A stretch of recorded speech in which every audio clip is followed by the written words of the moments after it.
estamos viviendo y celebrando el Adviento.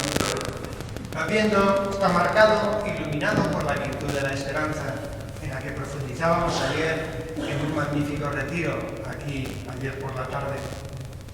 Y es que la esperanza es Jesucristo mismo, y tenemos necesidad de esperanza ante los vaivenes que nos da la vida, porque una persona sin esperanza no tiene razón.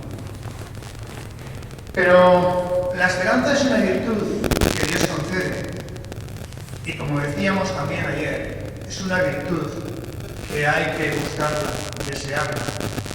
Se trata de una esperanza activa, de una esperanza que se compromete, de una esperanza que hace que los deseos se conviertan en realidad.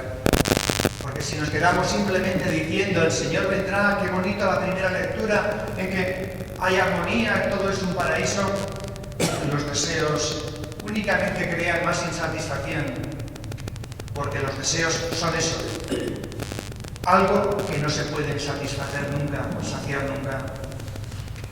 Hoy hay una segunda palabra clave dentro del Adviento. Lo dice con toda su fuerza Juan el Bautista: convertíos, porque el reino de los cielos está cerca.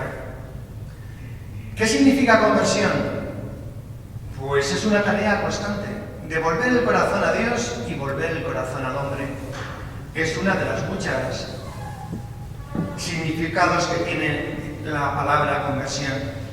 Pero ante todo, en el contexto de Juan, conversión significa confesar nuestros pecados, entrar dentro de nosotros mismos y descubrir que el mal nos puede, que el orgullo, la envidia, la crítica, la mentira, el juicio, el rencor nos destruyen interiormente.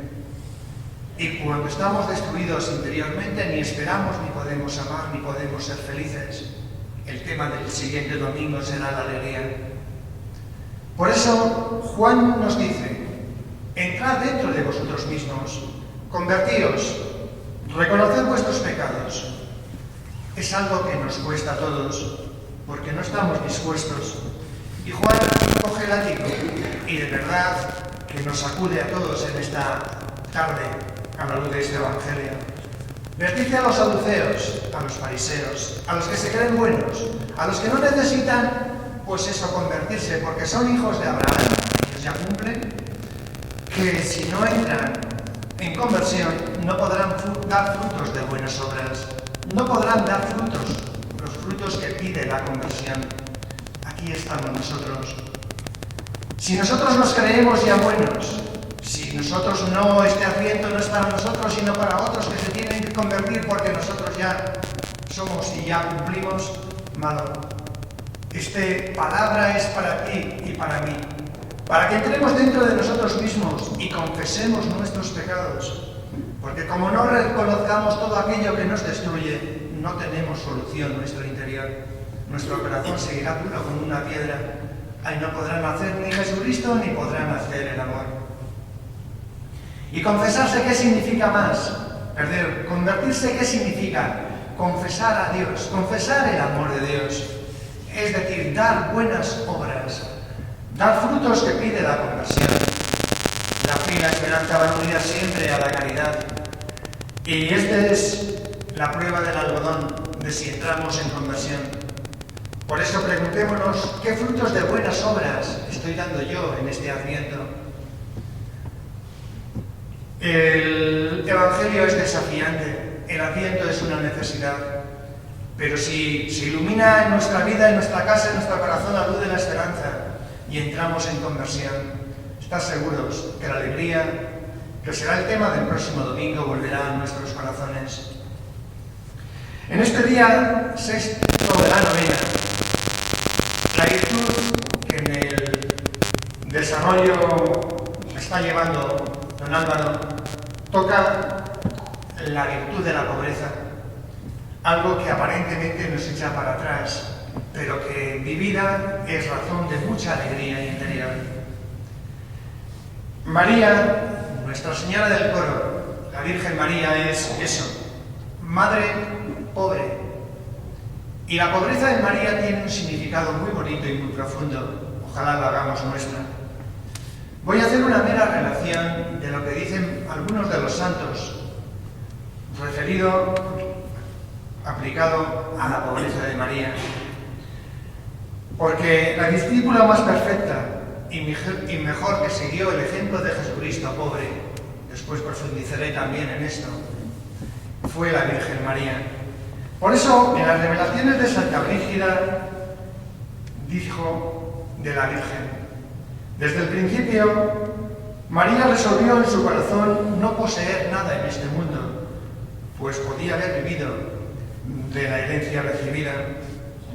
Para María, dice Santa Brígida, las riquezas de este mundo eran como el barro que se pisa. Otro de los santos que habla de la pobreza de María es San Felipe Neri. No llegará a ser santo quien ama las riquezas, decía San Felipe. Santa Teresa afirmaba: es claro que va perdido quien camina tras cosas perdidas. Por el contrario, decía la santa, la virtud de la pobreza abarca a todos los demás bienes. San Bernardo, que canta las excelencias y las glorias de María, dice también: de la virtud de la pobreza no consiste en ser pobre, sino amar la misma pobreza. Por eso, el ejemplo de los santos, San Agustín, ama un bien en el que esté todos los demás. O San Ignacio: dame solo tu amor, que si me das tu gracia, soy del todo rico. Y cuando nos aflija la pobreza, consolémonos sabiendo que Jesús y su Madre Santísima han sido pobres por nosotros. Son frases de los santos que nos animan justamente a vivir. Como decía San Buenaventura también, el pobre puede recibir mucho consuelo con la pobreza de María y de Cristo. ¿Pero de qué se trata esto de la pobreza? Se trata de identificarse con el mismo Jesucristo, que siendo rico se hizo pobre. Y María fue la discípula preferida, la que se identificó con Jesucristo su Hijo, y vivió el desprendimiento. Porque ante todo, ser pobre es vivir desprendido. No depender de las cosas materiales, no depender de tantas cosas que nos atan. Y entonces entenderemos aquello de bienaventurados los pobres, porque de ellos es el reino de los cielos. Dichosos alegres, quien no está acogido por el vil dinero o por las riquezas de este mundo, de las cuales se hace esclavo. ¿Y cómo vivir la pobreza? ¿Cómo conseguir vivir en la alegría que nos da el desprendimiento? Pues hay unas claves todas trinitarias. La primera es fiarse de Dios Padre, Dios Padre providente, que cuida de sus hijos. Y cuando uno vive la providencia y el cuidado amoroso de Dios Padre con sus criaturas, pues experimenta el gozo de que Dios no lo va a abandonar. Por eso, Francisco de Asís dirá: mi Dios y mi todo. Él es el santo por excelencia, que desprendiéndose de todos los bienes materiales, decide vivir en la pobreza más auténtica. Juan el Bautista, también hemos visto cómo vivía vestido con piel de camello, con correa de cuero a la cintura, se alimentaba de saltamontes y miel silvestre, austeridad, algo que va unido siempre a la pobreza. Por eso la primera clave decía fiarse de la pobreza, de la providencia de Dios. La segunda, identificarse con Jesucristo, que siendo rico se hizo pobre, como se identificó María. Y tercero, es dejarse llenar por el Espíritu Santo. El Espíritu del que hablaba la primera lectura, Espíritu de sabiduría y entendimiento, Espíritu de consejo y fortaleza, Espíritu de ciencia y de temor de Dios, son los dones del Espíritu que nos llenarán interiormente. Y llenarán cuando encuentre vacío, cuando nos encuentre vacíos a nosotros mismos. Por eso, la virtud de la pobreza se vive en unidad con la Trinidad, identificados con Jesús, confiando plenamente en la providencia y dejándose guiar por el Espíritu Santo. Pero si alguien vivió la pobreza, y ya con esto termino, fue la Virgen María.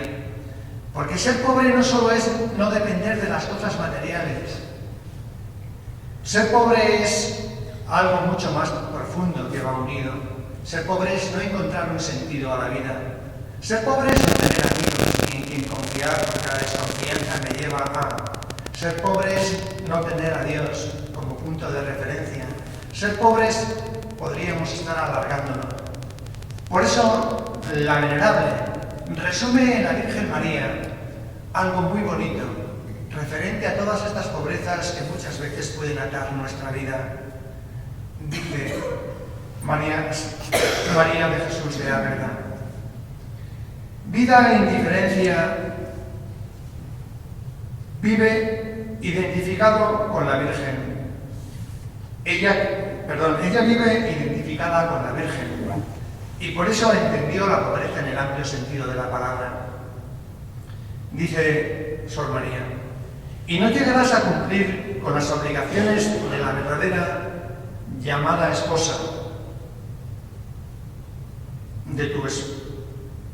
Y no llegarás a cumplir con las obligaciones de la verdadera esposa de tu Señor. Le dice la Virgen María está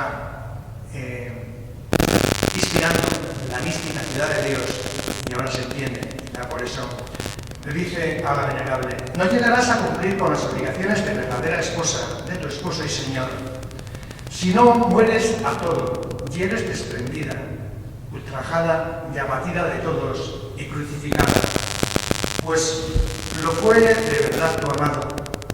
Muere a todas tus pasiones y apetitos y clávate en la cruz de tu esposo. Son los clavos de los votos de tu procesión.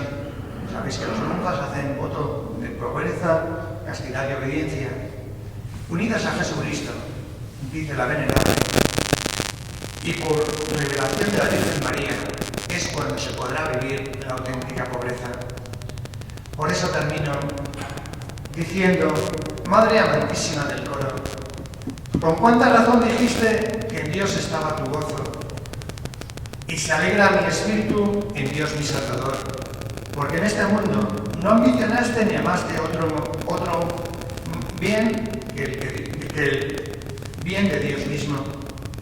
Atráeme en pos de ti, Señora, despréndeme del mundo y atráeme hacia ti, para que ame como tú el único amor, Jesucristo nuestro